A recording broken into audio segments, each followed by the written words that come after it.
तो मैं ये अर्ज कर रहा था कि नाम की जहां तक बात है, पहला इशू जो मेरे जहन में आता है वो ये है, जो लोग नाम में परिवर्तन चाह रहे हैं उनका भारत की, हिंदुस्तान की आज़ादी में क्या योगदान है। मुझे ये याद है कि मेरी ग्रैंडमदर एक वक्त बताती थी, ऐसा आया जबकि उनके तीन रिश्ते जो एक औरत के होते हैं। मैं प्रवचन सुनने हम लोग नहीं आए, आजादी में किसका योगदान है और इनके परिवार का है या भारतीय जनता पार्टी का है या कांग्रेस का है। और यहाँ पर आपके चैनल पर बैठकर यहाँ पर ये संवैधानिक रूप से विचारक बन के भाषण नहीं दे सकते। तब से ये गलत तथ्य प्रस्तुत किए जा रहे हैं। सही तथ्य, उसमें सही तथ्य भी है, क्या नहीं कहें, प्रियम्बल हमारा का कहना प्रस्तावना होता है, उद्देशिका होता है। क्यों नहीं बना रहे आप? आपने क्यों नहीं बताया प्रस्तावना? उसको क्यों नहीं पढ़ा आपने? आप कौन सी बात कह रहे हैं? इंडिया दैट इज भारत क्यों नहीं बताया? जी हाँ, आपने उस प्रियम्बल में इंडिया दैट इज भारत क्यों नहीं बताया? और आपने ये नहीं बताया कि संविधान सभा के मसौदा प्रियम्बल में जो है, प्रियम्बल पढ़ा है में अयंगर साहब और सेठ गोविंद दास ने। सुन लीजिए पहले आप सुन लीजिए, बात आप कहने नहीं दे रहे। जो जानकारी आप सोच रहे हैं चिल्लाने से काम चल जाएगा, ये डिबेट का तरीका नहीं है। आपने जो गलत कहा है आपकी जो बात आएगी आप उस वक्त बोलिएगा, नहीं तो आप शांति से। जी हाँ, आपकी नहीं आपकी तो आपकी खत्म हो गई यहाँ भाषण। जी नहीं, आपकी खत्म हो गई। ये तो मॉडरेटर का काम है, आप थोड़ी डिसाइड करेंगे हमारे लिए। देते रहिए, हम लोग नहीं सुनने के लिए जी, आप मत सुनिए प्रीति जी। नहीं, मैं डिसाइड, आप मत सुनिए, बोलेंगे तो मैं डिसाइड करूंगा। जी हाँ, आप क्या डिसाइड करेंगे? सही तथ्य बोलिए, क्यों नहीं? जो आपको कहना वो आप डिसाइड करेंगे।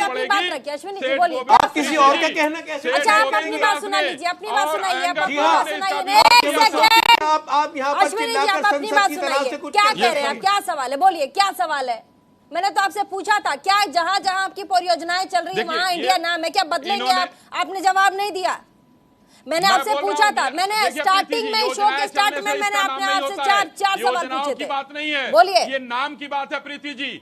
योजनाएं तो कभी भी देखिए, अभी भारत मंडपम का उद्घाटन हुआ ना, इंडिया कैंपस भी रखा जा सकता था, लेकिन ऐसा कुछ नहीं है। हम करेंगे जो कर रहे हैं, मैं आपको सच्चाई बता रहा हूं, ये बैठकर यहां बता रहे हैं। जब अयंगर साहब ने और सेठ गोविंद दास ने आर्टिकल 1 का विरोध किया, गीता पुराण सबका देकर किसी ने नहीं माना, और इन्होंने कहा कि जितने लोगों ने सिग्नेचर किए थे उससे ज्यादा विद्वान कोई हो, तो कौन विद्वान था? संविधान तो उन विद्वानों ने लिखा था, सबके सिग्नेचर थे, लेकिन उसके बाद इतने क्यों उसमें बदलाव किए गए? आप विद्वान हैं, आपका सम्मान है, मगर उन विद्वानों के सिग्नेचर को क्यों बदला गया?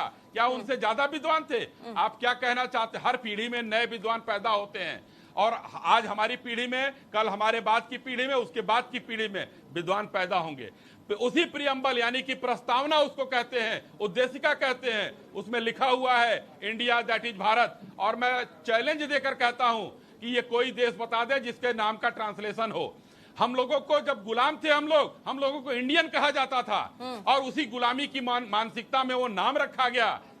भारत गुलामी की मानसिकता की आप गर्व है, भारत गर्व था। तो फिर मुझे ईरान की बात करनी पड़ेगी। विदेश का एक दो तरफ की मुल्क बात है ईरान, दोनों तरफ बताइए। यहाँ पर आपके मंत्रिमंडल में 2 मंत्रियों के नाम ईरान से लिए गए हैं, बनकर मत बात कीजिए। उनका नाम भी जरा बदलवाइए। शाह लफ्ज जो है ना, ये फारसी का लफ्ज है, बता दिया, आपको याद है। हमारे प्यारे भाई अमित शाह का नाम वो आप बदलवाइए।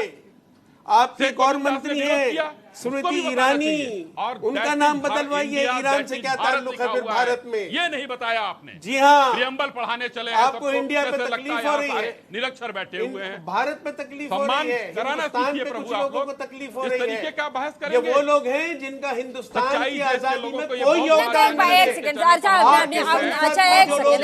अश्विनी जी बता दीजिए, 3 पीढ़ियों तक उनमें से किसने हिंदुस्तान की आजादी में कौन कौन जेल गया था? जरा मुझे नाम गिना दें अपने सांसदों के जो आज नाम बदलवाना चाहते हैं भारत का। कुछ बनाया है नहीं, मणिपुर पे बात करते नहीं है। उन्होंने कहा मुद्दा उठाना है